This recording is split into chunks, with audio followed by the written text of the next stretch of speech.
நான் அமர்நாத் போயிருந்தேன். அமர்நாத் போயிட்டு திரும்பி வர வழியில் சொன்னாங்க, ரத்னகிரி சாமியாருடைய மகன் புல்டோசர் அடிச்சு இறந்துட்டான். அவர் கல்யாணம் ஆயிடுச்சு, அவர் மொழியார். ஸோ அவருக்கு 2 பேர், ஒரு மகன் இருந்தாங்க, பரணிதரன் பேர். அவன் இந்த ரோடு கான்ட்ராக்ட் எடுத்து பண்ணிகிட்டு இருந்தான். புல்டோசர் அடித்து செத்துவிட்டான்.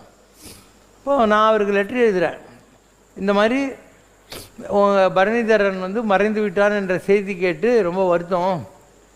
என் மகன் இருந்தும் இறந்தான், உன் மகனும் இறந்தும் இருந்தான் எழுதுனேன். இப்படி தான் எழுதுவேன் நான்.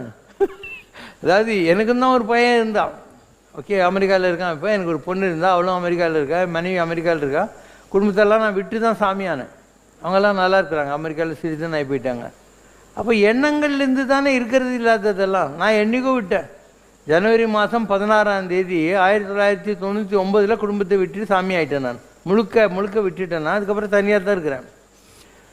ஸோ என் மகன் இருந்தும் இறந்தான், உன் மகனும் இறந்தும் இருந்தான். என்ன அர்த்தம் அதுக்கு? அவன் செத்து போனால் கூட உன் மைண்டில் அவன் இருக்கான் அப்படின்னு அர்த்தம்.